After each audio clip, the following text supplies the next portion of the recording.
Bonjour et bienvenue à cet épisode de La Lettre Pro, le podcast Intelligence Artificielle, où chaque jour nous vous apportons l'actualité professionnelle sur la radio et le podcast, automatisé par l'intelligence artificielle à partir de nos articles quotidiens. Je suis Brulatour, le rédacteur en chef de La Lettre Pro. Aujourd'hui, nous allons explorer plusieurs sujets captivants dans le monde de la radio et du podcast. Nous débutons avec un aperçu de RDE26, collaborer, consolider ou disparaître. Lors de Radio Days Europe 2026, Clive Dickens a présenté une étude Meliora/Edison Research révélant que les 13-34 ans passent plus de temps avec l'intelligence artificielle qu'avec la lecture. Plus de 50% des adultes utilisent l'intelligence artificielle chaque semaine. Ces chiffres soulignent un problème de consommation pour la radio, où les jeunes auditeurs se font de plus en plus rares et le temps d'écoute se fragmente. Les différences de mesure entre les marchés rendent toute comparaison impossible. Derrière ces symptômes, 3 maladies chroniques affaiblissent le secteur, posant un défi crucial pour l'industrie de la radio. Comment collaborer et consolider pour éviter de disparaître ? RTL célèbre la Belgique avec une journée spéciale de programmation dédiée ce mercredi 1er avril. Toute la journée, la station se pare des couleurs de la Belgique, offrant une immersion totale dans la culture et l'humour du plat pays. La programmation inclut une sélection musicale regroupant des artistes belges emblématiques tels que Lio, Elena, Axel Red, Stromae, Salvatore Adamo et bien d'autres. En parallèle, les émissions de talk radio intègrent des séquences spécifiques, comme dans Les grosses têtes, où des questions et histoires belges sont mises en avant, accompagnées de la présence de Philippe Geluck. Cette célébration ne s'arrête pas là. La journée follement belge s'inscrit aussi dans le cadre des programmes incarnés de RTL. Laurent Deutsch, par exemple, racontera la vie fascinante de Léopold Ier, ajoutant une dimension narrative et patrimoniale à l'offre audio. Le point culminant de cette journée spéciale se déroule le soir de 20h à 22h avec une émission animée par Philippe Geluck et ses invités, parmi lesquels Alex Vizorek, Christine Ockrent et Benoît Poelvoorde.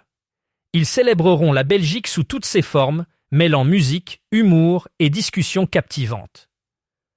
Une journée riche en contenu et en divertissement, qui souligne la fierté et la richesse culturelle de la Belgique.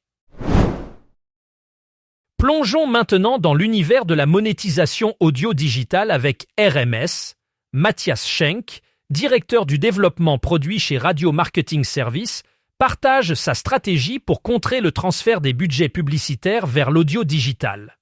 Selon lui, les diffuseurs radio doivent adopter une approche en 3 étapes. Tout d'abord, il est essentiel de construire un stack ad tech robuste. Ensuite, développer une couche de données propriétaires permet d'optimiser les ciblages publicitaires. Enfin, former des équipes de vente spécialisées dans l'audio digital est crucial pour maximiser les revenus. RMS, un géant en Allemagne, gère 250 et une station de radio privée, plus de 2700 flux audio-digitaux et 800 podcasts. Avec plus de 25 ans d'expérience, Matthias Schenk combine expertise en publicité programmatique et radio traditionnelle, offrant ainsi une perspective unique et crédible sur la monétisation de l'audio digital. Le DAB plus allemand continue de progresser, tant en termes d'audience que d'usage. Ce format de diffusion numérique, qui améliore la qualité sonore et offre plus de stations aux auditeurs, s'impose de plus en plus en Allemagne. Selon les dernières données, l'adoption du DAB+ a connu une croissance significative, avec une augmentation notable des équipements compatibles dans les foyers et les véhicules. Cette progression est soutenue par une campagne nationale de sensibilisation menée par les diffuseurs et les autorités, mettant en avant les avantages du DAB+, tels que la qualité sonore supérieure et la diversité de l'offre. Les auditeurs allemands bénéficient ainsi d'une expérience d'écoute enrichie, avec un accès à une variété de contenus allant des stations musicales aux programmes d'information et de divertissement. Cette tendance souligne l'importance croissante du DAB, plus dans le paysage radiophonique allemand, contribuant à transformer la manière dont les auditeurs consomment la radio. Radio CFRT 107,3 FM joue un rôle essentiel dans la communication et l'intégration de la communauté francophone au Nunavut, où les francophones sont minoritaires. Fondée en 1994, la station est née de la volonté de la communauté d'écouter des matchs de hockey en français. Depuis, la radio s'est développée grâce à l'ingéniosité et aux efforts des bénévoles dévoués. Elle propose une programmation variée, allant des émissions de divertissement à l'éducation sexuelle, en passant par la musique. Pour rester pertinente et servir au mieux sa communauté, CFRT s'efforce d'innover technologiquement. La station incarne la fierté francophone dans cette région éloignée, tout en relevant les défis liés à l'isolement géographique et à la diversité culturelle. Grâce à son engagement, CFRT continue de renforcer le lien social et culturel parmi les francophones du Nunavut, tout en offrant une voix à cette communauté souvent sous-représentée. Cette nouvelle édition de la lettre Pro l'Hebdo explore un média en pleine mutation, entre les initiatives des territoires les plus isolés et les défis imposés par les plateformes numériques.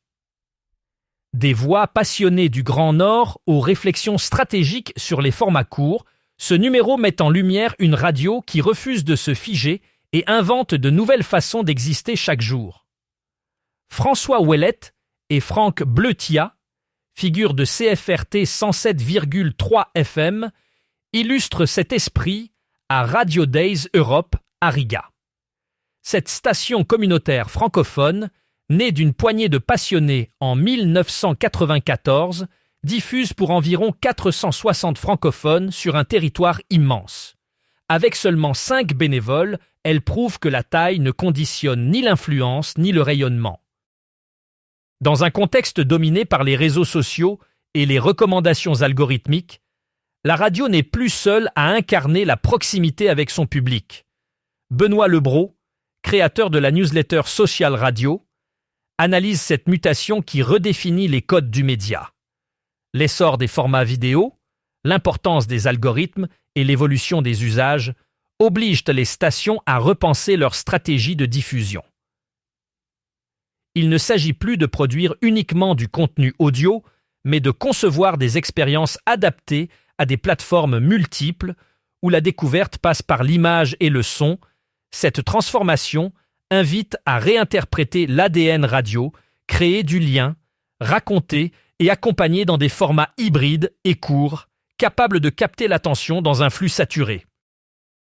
L'hebdo propose également une vision élargie de l'actualité du secteur. Des playlists, des chiffres clés, le top 5 des articles les plus lus et des études audio enrichissent cette édition, offrant des repères concrets dans un paysage en constante évolution. Le numéro 201 de la lettre pro de la radio L'Hebdo est disponible gratuitement en lecture directe avec un accès total et illimité permettant de découvrir chaque semaine une 50aine de contenus exclusifs pensés pour accompagner les acteurs de la radio dans leur transformation quotidienne.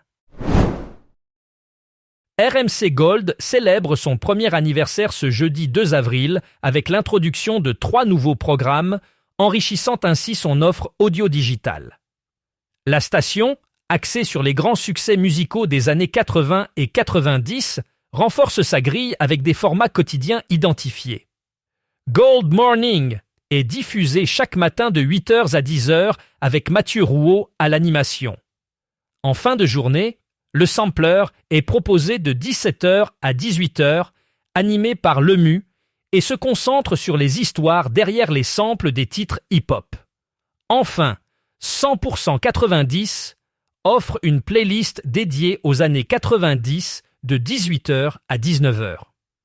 Ces nouveautés s'ajoutent à des programmes déjà existants comme la libre antenne de Max et la playlist de ta vie qui continuent de fidéliser les auditeurs. RMC Gold, classé 7e web radio de France en février 2026, poursuit son développement dans le paysage numérique grâce à une programmation structurée et régulière. Frédéric Gérand est une figure emblématique du paysage audio belge. Son parcours illustre un engagement sans faille pour réinventer l'offre radiophonique et répondre aux défis modernes. Gérand a su se démarquer par son approche authentique et sa liberté de ton, des éléments clés qui permettent à la radio et au podcast de se distinguer dans un marché saturé par les plateformes numériques. Pour lui, l'innovation et l'adaptabilité sont essentielles pour que les médias audio conservent leur pertinence et continuent d'engager leur audience. En repensant les fondamentaux de la radio, Gérand met l'accent sur l'authenticité des contenus, une qualité qui, selon lui, séduit et fidélise les auditeurs dans un environnement où les usages évoluent rapidement. Sa vision stratégique et son approche novatrice font de Frédéric Gérand un acteur incontournable de l'industrie audio, capable de naviguer avec succès dans un paysage médiatique en perpétuelle transformation. Frédéric Gérand est reconnu comme un franc-tireur dans le domaine de l'audio belge. Son parcours est marqué par une volonté constante de réinventer l'offre radiophonique pour répondre aux défis contemporains. Gérand se distingue par son approche authentique et sa liberté de ton, des atouts essentiels pour se démarquer dans un marché saturé par les plateformes numériques. Pour lui, l'innovation et l'adaptabilité sont cruciales pour que les médias audio conservent leur pertinence et continuent d'engager leur audience.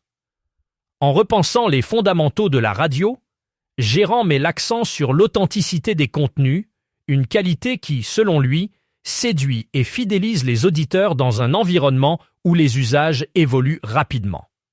Sa vision stratégique et son approche novatrice font de Frédéric Gérand un acteur incontournable de l'industrie audio, capable de naviguer avec succès dans un paysage médiatique en perpétuelle transformation. Pour notre dernier segment, nous abordons l'article « C'est fret mais c'est chaud » de Philippe Chapeau. Cet article explore les défis et les innovations dans l'industrie de la radio et du podcast. Alors que les plateformes numériques continuent de transformer le paysage médiatique, les stations de radio traditionnelles doivent s'adapter pour rester pertinentes. L'article met en avant des exemples de stations qui ont réussi à intégrer les nouvelles technologies pour améliorer l'expérience auditeur. Il souligne aussi l'importance de l'authenticité et de l'engagement communautaire dans un monde de plus en plus connecté. En dépit des défis, l'industrie audio montre une résilience et une capacité d'innovation remarquable. Pour découvrir l'intégralité de cet article et bien d'autres, rendez-vous sur le site lalettre.pro. Vous pouvez également vous abonner à notre newsletter quotidienne pour ne rien manquer de l'actualité du secteur.